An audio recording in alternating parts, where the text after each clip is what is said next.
So joining us now, the president of the American Principles Project, Terry Schilling, as well as Democratic strategist Lee Neves.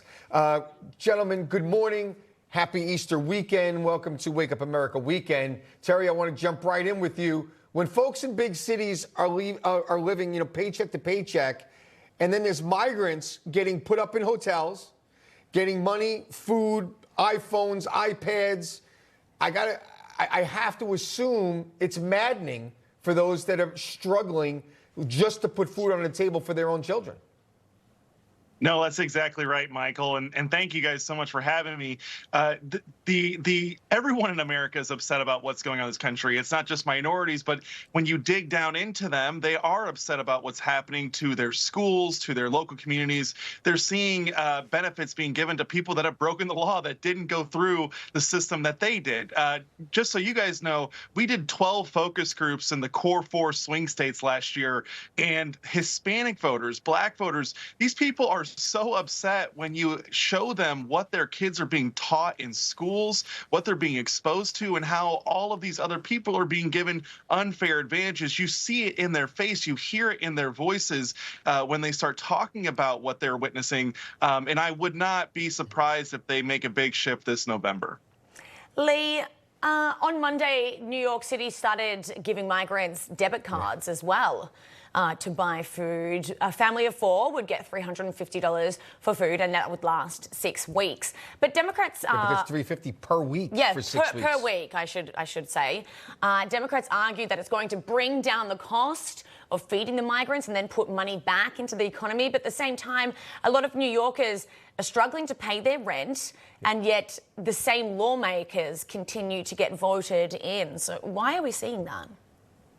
Look, I think, right now, voters aren't really focusing in on the race. I mean, let's face it, most voters are more focused on who's going to bring the ham to Easter dinner on Sunday than this actual race. When the race does focus in August, September, October, what they're going to see is what President Biden has done for minority communities. The fact that 900,000 Latinos since President Biden has been in office have signed up for the Affordable Care Act, something, mind you, that when he was president, Donald Trump wanted to do away with. $65 billion to close the digital divide. 43 new clean energy projects that created 35,105 new clean energy jobs. When the race gets into focus, minority voters will see exactly what President Biden has accomplished, not only for them, but for the country as a whole. And I think you'll see them come home.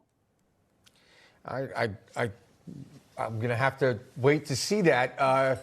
Terry, I see you shaking your head, but earlier this month, the New York Times published this poll showing former President Trump has more support from the Hispanic community than Biden. Trump drawing more support from minority communities than the other Republican candidate in over 50 years. Now, we just heard Lee thinking they're going to come back, but, I live in this big city of New York, and I speak to people literally every single day. As a former congressman, I run into people all the time that ask me, and a lot of the minority communities are fed up with what's going on with this migrant crisis. How do you see it? Do they come back and look at some of those things that Terry just mentioned, that Lee just mentioned, Terry? Well, listen, I respect Lee. I think he's a great guy, nice guy, he's smart. But I don't think we should delude ourselves, right? The default position for minority voters and really any voter in America is that the government sucks, that Republicans and Democrats are both horrible, and it's just which group is less horrible, right? And I think that if we're going to talk about how much help Joe Biden is giving these minority communities, I think they're going to start saying, please stop helping us.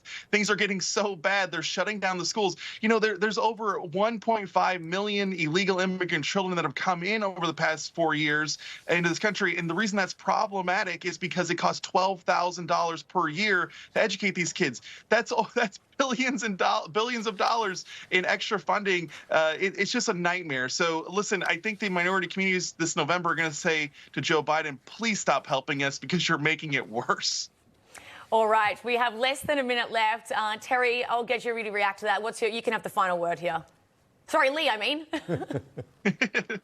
Sorry. Look, like I said, voters aren't really focusing on, the race right now. I think when they do focus on, the Biden campaign will enunciate exactly what they've done, like I said, not only for minority voters, but for the United States as a whole. And if we're going to talk about the migrant crisis, let's talk about the fact that there was a border bill that was negotiated by a very conservative Republican senator that was going to be signed by the president, and Republicans nixed it because Donald Trump wanted to use it for campaign purposes. So let's stop playing politics with the actual border. Let's actually get something done. Well, if you wanted something done, H.R. 2 was a pretty good bill, too. So you can't really say it's just Democrats working on it when you had H.R. 2 that didn't go anywhere in the Senate. But we got to leave it there. Lee Neves, Terry Schilling, thank you very much. Happy Easter to you and your families. Thanks, gentlemen. Happy Easter.